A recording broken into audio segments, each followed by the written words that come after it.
नमस्कार, मैं पूजा। बिहार न्यूज में आपका स्वागत है। आज है 16 दिसंबर, दिन मंगलवार। खबरों की ओर बढ़ने से पहले एक नजर आज की सुर्खियों पर। सरकारी स्कूलों में एक भारत श्रेष्ठ भारत क्लब का होगा आयोजन। प्रधानमंत्री ने 2015 में शुरू किया था ये कार्यक्रम। बच्चों को साप्ताहिक चेतना सत्र के माध्यम से किया जाएगा शिक्षित। बिहार में अब माफिया के रिश्तेदारों पर भी कसा जाएगा शिकंजा। अब तक 1600 माफियाओं को किया गया चिन्हित। न्यायालय को भेजी गई 400 माफियाओं की संपत्ति की जानकारी। राजगीर महोत्सव में जादू बिखेरेंगे कैलाश खेर। 19 दिसंबर को होगा ये आयोजन। संगीत और उत्सव का संगम होगा प्रस्तुत। टीचर नियुक्ति प्रक्रिया को लेकर 20 जिलों में रोस्टर क्लियरेंस हुआ पूरा। 18 जिलों में अभी भी लंबित है ये मामला। अधिकारियों को समय पर काम पूरा करने का मिला निर्देश। संदिग्ध राशन कार्ड धारकों का होगा सत्यापन। ई-केवाईसी पूरी नहीं करने पर रद्द होगा राशन कार्ड। सार्वजनिक वितरण प्रणाली को पारदर्शी बनाने के दिए गए निर्देश। केंद्रीय परिवहन मंत्रालय ने घटाई भूमि अधिग्रहण की चौड़ाई। 30 मीटर से घटाकर 24 मीटर करने का लिया फैसला। 5 जिलों की 2 महत्वपूर्ण सड़कों पर पड़ेगा इसका असर। अबू धाबी में होगा आईपीएल 2026 का मिनी ऑक्शन। 359 खिलाड़ियों पर लगाई जाएंगी बोली। ऑस्ट्रेलियाई ऑलराउंडर कैमरन ग्रीन बन सकते हैं सबसे महंगे खिलाड़ी। चलिए अब बढ़ते हैं अब तक की 25 बड़ी खबरों की ओर विस्तार से। एफकेट 2026 के आवेदन की बढ़ाई गई अंतिम तिथि। भारतीय वायुसेना में भर्ती के लिए एफकेट 2026 के आवेदन की अंतिम तिथि बढ़ाकर 19 दिसंबर 2025 कर दी गई है। इच्छुक उम्मीदवार ऑफिशियल वेबसाइट afket.cdac.in पर अप्लाई कर सकते हैं। शैक्षणिक योग्यता नॉन टेक्निकल के लिए ग्रेजुएशन, टेक्निकल के लिए बीटेक है। आयु सीमा 20 से 24 वर्ष है। आवेदन शुल्क 550 रुपए है। चयन प्रक्रिया written exam, SSB interview, document verification और मेडिकल एग्जाम के आधार पर होगा। एग्जाम 2 घंटे का होगा। 100 प्रश्न होंगे। 300 अंकों के लिए होगा और नेगेटिव मार्किंग 1 अंक होगी। सैलरी फ्लाइंग ऑफिसर के लिए 56,100 से सीएएस के लिए 2,50,000 तक है। आवेदन फॉर्म वेबसाइट पर भरे, डॉक्यूमेंट अपलोड करें और फीस जमा कर सबमिट करें। टीचर नियुक्ति प्रक्रिया को लेकर 20 जिलों में रोस्टर क्लियरेंस हुआ पूरा। बिहार में चौथे चरण की शिक्षक नियुक्ति यानी कि टीआरई 4 को लेकर 20 जिलों में रोस्टर क्लियरेंस की कार्रवाई पूरी हो चुकी है, जबकि 18 जिलों में ये लंबित है।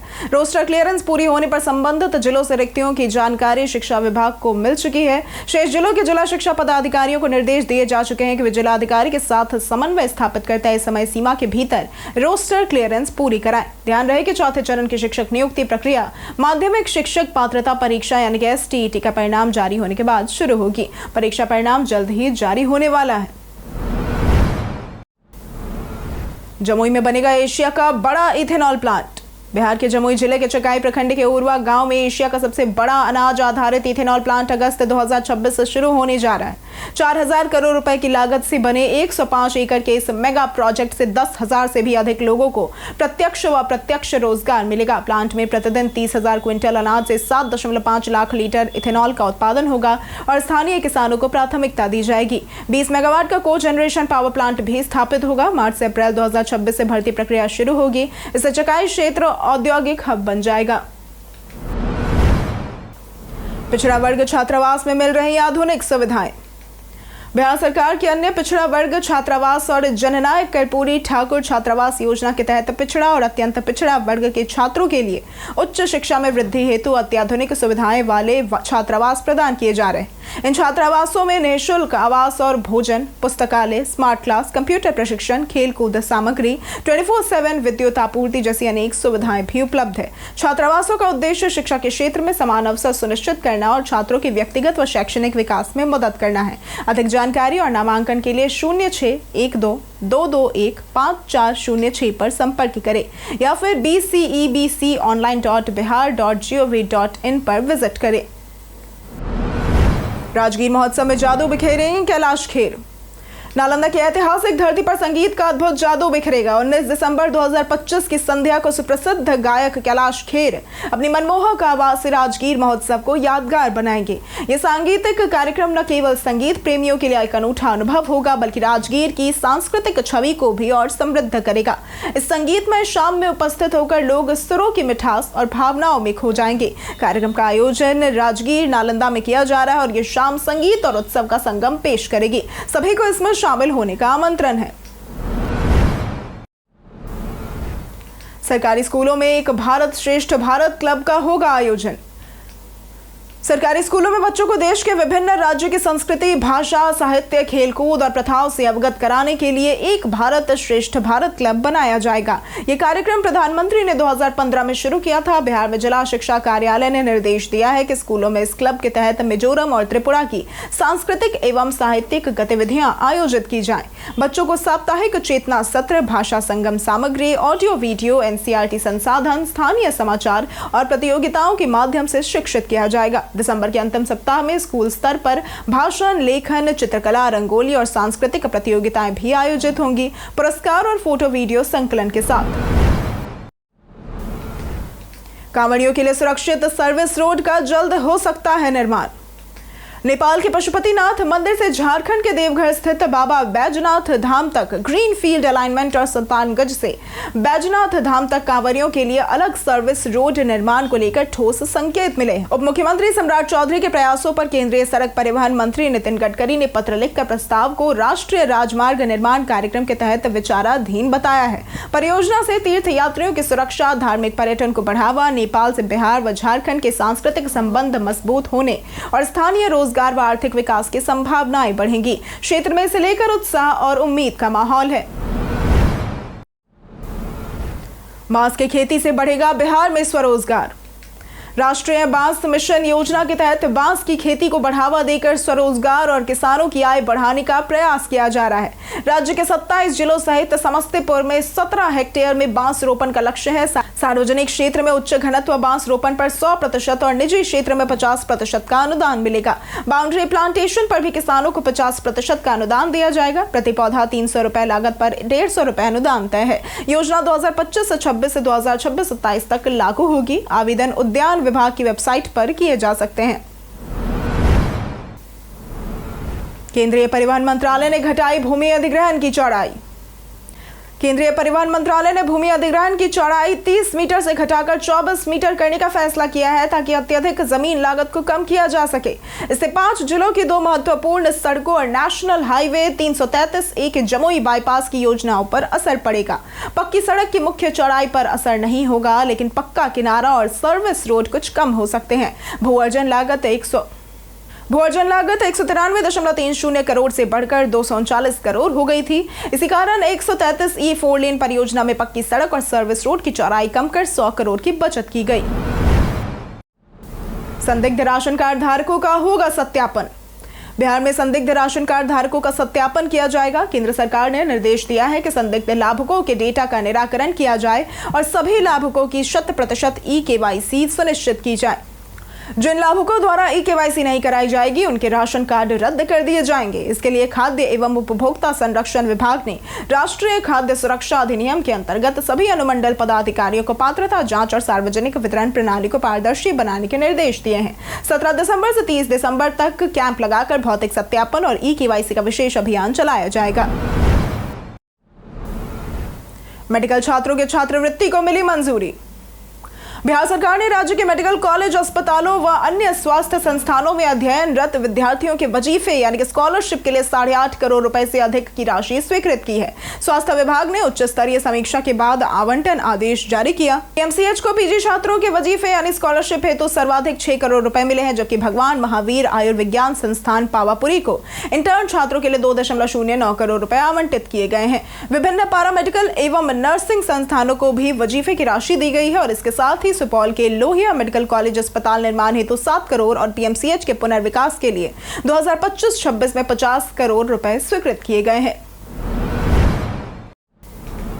आपराधिक मामले में बरी होना नहीं बनता कार्रवाई से राहत का आधार। पटना हाईकोर्ट ने यह स्पष्ट किया है कि किसी कर्मचारी का आपराधिक मामले में बरी होना विभागीय कार्रवाई से स्वतः राहत का आधार नहीं बनता। जस्टिस पार्थ सारथी की एकल पीठ ने यह निर्णय पुलिसकर्मी की बर्खास्तगी के खिलाफ याचिका खारिज करते हुए सुनाया। कोर्ट ने कहा कि आपराधिक मामलों में आरोपों को कड़े सबूतों से साबित करना आवश्यक होता है, जबकि विभागीय जांच में उपलब्ध तथ्यों और परिस्थितियों के आधार पर निर्णय लिया जा सकता है। सुप्रीम कोर्ट के मामलों का हवाला देते हुए कोर्ट ने यह भी कहा कि आपराधिक मामले में बरी होना सम्मानजनक बरी नहीं माना जाएगा। आरपीएफ ने गयाजी जंक्शन से 76 कछुए किए बरामद। पूर्व मध्य रेलवे के डीडीओ मंडल अंतर्गत आरपीएफ पोस्ट गयाजी ने ऑपरेशन विलेप के तहत वन्य जीव तस्करी के खिलाफ बड़ी सफलता हासिल की। गया जी जंक्शन पर गश्त के दौरान नेताजी एक्सप्रेस के जनरल कोच से 76 जीवित कछुए बरामद किए गए और ये कछुए वन्य जीव संरक्षण अधिनियम के तहत संरक्षित प्रजाति के हैं। कार्रवाई निरीक्षक प्रभारी बनारसी यादव के नेतृत्व में की गई। कछुओं को सुरक्षित रूप से वन विभाग को सौंप दिया गया। वन विभाग के अनुसार इनकी अनुमानित कीमत लगभग 38 लाख रुपए है। इस कार्रवाई से आरपीएफ की सतर्कता और वन्य जीव संरक्षण के प्रति प्रतिबद्धता स्पष्ट हुई। बेगूसराय में बड़े पैमाने पर लगेगा रोजगार मेला। बेगूसराय जिले में 24 दिसंबर को चेरिया बरियारपुर प्रखंड मुख्यालय में 1 दिवसीय रोजगार मेला और मार्गदर्शन शिविर का आयोजन किया जाएगा। इस मेले में axis bank, ICICI bank, Tata Motors, SBI, LIC, Motorola सहित 15 से भी अधिक निजी कंपनियां भाग लेंगी। उद्देश्य करीब 200 युवाओं को सीधे रोजगार प्रदान करना है और उम्र सीमा 18 से 35 वर्ष और योग्यता 5वीं पास से स्नातक तक निर्धारित की गई है। चयन में साक्षात्कार और कुछ कंपनियों द्वारा लिखित परीक्षा शामिल होगी। मासिक सैलरी 10,000 से 30,000 रुपए होगी। इसके साथ ही रोजगार और प्रशिक्षण के लिए मार्गदर्शन भी मिलेगा। जीविका योजना से महिलाएं बन रही आत्मनिर्भर। बिहार में जीविका योजना महिलाओं को आत्मनिर्भर बनाने का एक प्रमुख माध्यम बन गई है और हाजीपुर के दौलतपुर में आयोजित रोजगार मेले में ग्रामीण विकास व परिवहन मंत्री श्रवण कुमार ने बताया कि विश्व बैंक से लिए गए ऋण से शुरू हुई इस योजना का उद्देश्य गरीबी उन्मूलन और महिला सशक्तिकरण है। वर्तमान में लगभग 1.4 करोड़ जीविका दीदियां स्वरोजगार से जुड़ी हैं और सरकार जाति, धर्म या क्षेत्र से ऊपर उठकर सभी महिलाओं को आर्थिक रूप से सशक्त बनाने और मजबूत बनाने के लिए प्रयासरत है। मंत्री ने प्रत्येक ग्राम पंचायत में जीविका दीदियों के लिए विशेष बैंक सुविधा देने की घोषणा की। इससे लेन देन आसान होगा और समय की भी बचत होगी। सरकार के प्रयासों से महिला सशक्तिकरण को नई गति मिलने की उम्मीद है। जानिए आज कैसा रहेगा बिहार के मौसम का मिजाज। बिहार मौसम सेवा केंद्र ने 18 दिसंबर तक राज्य के अधिकांश हिस्सों में मौसम शुष्क रहने और बारिश की संभावना नहीं होने की जानकारी दी है। ज्यादातर जिलों में आसमान साफ या हल्का साफ रहेगा और अगले 3 दिनों में तापमान सामान्य के आसपास रहेगा। सुबह और रात में ठंड थोड़ी अधिक महसूस हो सकती है, जबकि दिन में हल्की धूप से राहत मिल सकती है। बक्सर, भोजपुर, कैमूर, रोहतास और औरंगाबाद जिलों में तेज हवा लगभग 30 किलोमीटर प्रति घंटे की रफ्तार से चलने का अनुमान है, जिससे ठंड का असर बढ़ सकता है। मौसम विभाग ने ठंड, हवा और सुबह के कोहरे के प्रति सतर्क रहने की सलाह दी है। बिहार में अब माफिया के रिश्तेदारों पर भी कसा जाएगा शिकंजा। बिहार में माफिया की अवैध संपत्तियों के खिलाफ अभियान तेज हुआ है और राज्य सरकार ने अब तक लगभग 1600 माफिया को चिन्हित किया है और 400 की संपत्तियों की जानकारी न्यायालय को भेजी जा चुकी है। अवैध संपत्तियां जमीन, फ्लैट, बालू, शराब आदि से बनाई गई है और कई रिश्तेदारों के नाम पर दर्ज है। एजेंसियां पैन कार्ड, आयकर रिटर्न, बैंक दस्तावेज और राजनीतिक शपथ पत्र की जांच कर रही है। मूल्यांकन टीम ने संपत्तियों का बाजार मूल्य निर्धारित किया। राज्य और बाहर की संपत्तियों की जानकारी जुटाकर सत्यापन सुनिश्चित किया जा रहा है। केंद्र और राज्य एजेंसियां सहयोग कर रही हैं। घर की सुरक्षा के लिए सही एमसीबी का करें चुनाव। बहुत से लोग अपने घर या ऑफिस के इंटीरियर और डेकोरेशन पर ध्यान देते हैं, लेकिन बिजली सुरक्षा के लिए जरूरी एमसीबी यानी कि मिनिएचर सर्किट ब्रेकर पर कम ध्यान देते हैं। एमसीबी एक ऑटोमेटिक सेफ्टी डिवाइस है जो शॉर्ट सर्किट या ओवरलोड होने पर बिजली सप्लाई तुरंत रोक देता है, जिससे आग या इलेक्ट्रिकल एक्सीडेंट से सुरक्षा मिल जाती है। ये महंगे अप्लायंस जैसे कि टीवी, फ्रिज, एसी इत्यादि को नुकसान से बचाता है और फ्यूज की तरह काम करने के बावजूद एमसीबी को रीसेट करके दोबारा इस्तेमाल किया जा सकता है। सही एमसीबी का चयन करना घर और ऑफिस की सुरक्षा के लिए बेहद जरूरी है। प्रीतम कुमार बने तेजस्वी यादव के सरकारी आप्त सचिव। बिहार सरकार ने प्रीतम कुमार को नेता प्रतिपक्ष तेजस्वी प्रसाद यादव का सरकारी आप्त सचिव नियुक्त किया है। सामान्य प्रशासन विभाग ने 15 दिसंबर 2025 को अधिसूचना संख्या 23371 जारी की और मुंगेर के मूल निवासी प्रीतम कुमार वर्तमान में पदस्थापन की प्रतीक्षा में थे और उनकी सेवाएं तत्काल प्रभाव से संसदीय कार्य विभाग बिहार को सौंप दी गई है। अब संसदीय कार्य विभाग उनकी विधिवत नियुक्ति की प्रक्रिया पूरी करेगा। ये नियुक्ति अगले आदेश तक या नेता प्रतिपक्ष द्वारा सेवा वापस किए जाने तक प्रभावी रहेगी। प्रीतम कुमार को तेजस्वी यादव का पुराना और भरोसेमंद सहयोगी भी माना जाता है। संजय सरावगी बने बिहार बीजेपी के अध्यक्ष। बिहार भाजपा ने संजय सरावगी को प्रदेश अध्यक्ष नियुक्त किया है। यह नियुक्ति तुरंत प्रभाव से लागू हुई है। दरभंगा सदर से 6 बार विधायक रह चुके और पूर्व मंत्री सरावगी वैश्य समुदाय से हैं और लंबे समय से एबीवीपी व भाजपा में संगठनात्मक अनुभव रखते हैं। इस बार उन्हें मंत्री पद नहीं मिला। भाजपा ने विधानसभा और विधान परिषद में भी संगठनात्मक ढांचा मजबूत किया है। विनोद नारायण झा मुख्य सचेतक, कृष्ण कुमार ऋषि, कुमार शैलेंद्र और गायत्री देवी सचेतक बने हैं। विधान परिषद में राजेंद्र प्रसाद गुप्ता उपनेता और जनक राम मुख्य सचेतक तक नियुक्त हुए। ये कदम पार्टी के अनुशासन, रणनीति और संगठनात्मक मजबूती को बढ़ाएंगे। प्रशांत किशोर ने की प्रियंका गांधी से मुलाकात। बिहार विधानसभा चुनाव में जनसुराज पार्टी के असफल प्रदर्शन के बाद प्रशांत किशोर यानी कि पीके फिर से राजनीतिक चर्चा में हैं। हाल ही में उन्होंने कांग्रेस महासचिव प्रियंका गांधी वाड्रा से उत्तर प्रदेश और बिहार के राजनीतिक परिदृश्य पर लगभग 2 घंटे तक एक बंद कमरे में चर्चा की। कांग्रेस के साथ उनके पुराने मतभेदों और 2022 के प्रस्ताव अस्वीकृति के बावजूद ये बैठक महत्वपूर्ण मानी जा रही है। पीके की रणनीतिक सलाह प्रभावी रही, लेकिन उनकी राजनीतिक पकड़ कमजोर है। विशेषज्ञ इसे कांग्रेस और पीके के बीच नए राजनीतिक समीकरण की शुरुआत मान रहे हैं जो आगामी चुनावों को प्रभावित कर सकती है। अबू धाबी में होगा आईपीएल 2026 का मिनी ऑक्शन। आईपीएल 2026 का मिनी ऑक्शन 16 दिसंबर यानी कि आज मंगलवार को अबू धाबी में होगा, जिसमें 10 फ्रेंचाइजियां कुल 237.55 करोड़ रुपए की पर्स के साथ 359 खिलाड़ियों पर बोली लगाएंगी। प्रत्येक टीम अधिकतम 77 खिलाड़ी और खरीद सकती हैं। केकेआर का पर्स सबसे बड़ा और मुंबई इंडियंस का सबसे छोटा है, जो कि 5 बार की चैंपियन सीएसके के पास 43.40 करोड़ रुपए है। ऑस्ट्रेलियाई ऑलराउंडर कैमरन ग्रीन सबसे महंगे खिलाड़ी बन सकते हैं। ऑक्शन दोपहर 2:30 बजे शुरू होगा और इसे स्टार स्पोर्ट्स नेटवर्क पर और जियो हॉटस्टार ऐप या वेबसाइट पर लाइव देखा जा सकता है। कई कारणों से दर्ज है भारत के इतिहास में आज की तारीख। 1993 में नई दिल्ली में सभी के लिए शिक्षा सम्मेलन का प्रारंभ आज की तारीख को हुआ था। 1929 में कलकत्ता, जो कि अब कोलकाता है, विद्युत आपूर्ति निगम ने हुगली नदी के भीतर नहर की खुदाई आरंभ की थी। 1937 में हवा सिंह का जन्म हुआ था। ये भारत के सर्वश्रेष्ठ मुक्केबाजों में से एक थे। 1879 में दयाराम साहनी का जन्म हुआ था। ये भारत के प्रसिद्ध पुरातत्ववेत्ता थे। 1854 में स्वामी शिवानंद का जन्म हुआ था। ये रामकृष्ण मिशन के दूसरे संघाध्यक्ष थे। 8वें वेतन आयोग के गठन को सरकार ने दी मंजूरी। केंद्र सरकार ने 8वें वेतन आयोग के गठन को मंजूरी दे दी है, जिससे लाखों केंद्रीय कर्मचारियों और पेंशनर्स को बड़ी राहत की उम्मीद है। आयोग के टर्म ऑफ रेफरेंस तय हो चुके हैं और इसके साथ ही वेतन, पेंशन, महंगाई, जीवन यापन की लागत, कार्य की प्रकृति और सामाजिक व आर्थिक स्थितियों जैसे पहलुओं पर विचार करेगा। फिटमेंट फैक्टर बढ़ने से न्यूनतम वेतन और पेंशन में उल्लेखनीय बढ़ोतरी संभव है। पेंशनर्स को भी नए फॉर्मूले का लाभ मिलेगा और आयोग की सिफारिशें 1 जनवरी 2026 से लागू हो सकती हैं, जिससे अर्थव्यवस्था को भी मजबूती मिलेगी। मनरेगा की जगह आएगा नया ग्रामीण रोजगार विधेयक। केंद्र सरकार मनरेगा को समाप्त कर उसकी जगह नया कानून लाने की तैयारी में है। प्रस्तावित विधेयक का नाम विकसित भारत गारंटी फॉर रोजगार और आजीविका मिशन ग्रामीण विधेयक 2025 है। इसके तहत हर ग्रामीण परिवार को साल में 125 दिनों के रोजगार की संवैधानिक गारंटी देने का लक्ष्य रखा गया है, जो मौजूदा मनरेगा के 100 दिनों से अधिक है। सरकार का कहना है कि यह कानून विकसित भारत 2047 के लक्ष्य के अनुरूप ग्रामीण रोजगार, आजीविका सुरक्षा और विकास योजनाओं के बीच बेहतर तालमेल स्थापित करेगा। विधेयक पर संसद में बहस के बाद ही इसके वास्तविक प्रभाव स्पष्ट होंगे। हम प्रतिदिन आपसे 5 ऐसे जरूरी सवाल और उसके जवाब बताएंगे जो कि बीपीएससी, बिहार पुलिस, दारोगा समेत एसएससी जैसे अन्य प्रतियोगी परीक्षाओं में काम आएंगे।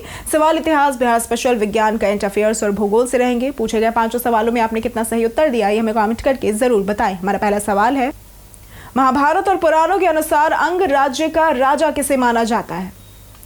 ए राजकुमार अंग, बी पुंडु, सी वंगा या फिर डी कलिंग? इसका सही जवाब है ए राजकुमार अंग। हमारा दूसरा सवाल है, कौन सा साम्राज्य भुक्ति, प्रदेश और भोग नामक 26 प्रांतों में विभाजित था?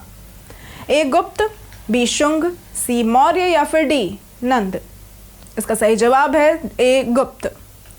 हमारा तीसरा सवाल है, किस सड़क का नाम चार्ल्स स्टुअर्ट बेली के नाम पर रखा गया है?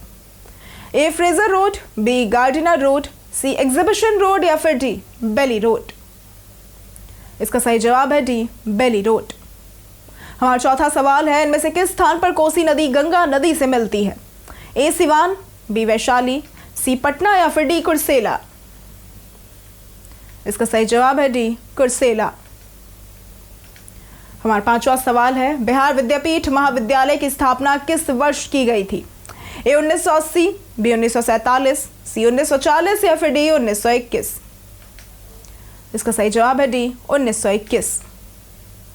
बीते दिन हमारे द्वारा पूछे गए सवाल का जवाब आप लोगों में से बहुत लोगों ने हमारे कमेंट सेक्शन में लिख कर दिया है। जिन्होंने हमारे द्वारा पूछे गए सवाल का जवाब दिया है उनके नाम है अमरजीत कुमार, राजकिशोर महतो, राकेश मिश्रा, अतीक खान, सुमन कुमार, विकास कुमार, हरेंद्र सिंह, आदित्य प्रधान, पंचानंद सिंह, राजेश मांझी, राधेश्याम, बलराम सिंह, सूरज रॉय, विनोद शाह, रोशन कुमार, गोविंद झा, हेमंत कुमार, अब्दुल मन्नान, राम बाबू दास, लक्ष्मण कुमार, विजय घायल, प्रियंका कुमारी, नौशाद रजा, ब्रजमोहन, शिव शक्ति, राजकुमार और हनी सिंह।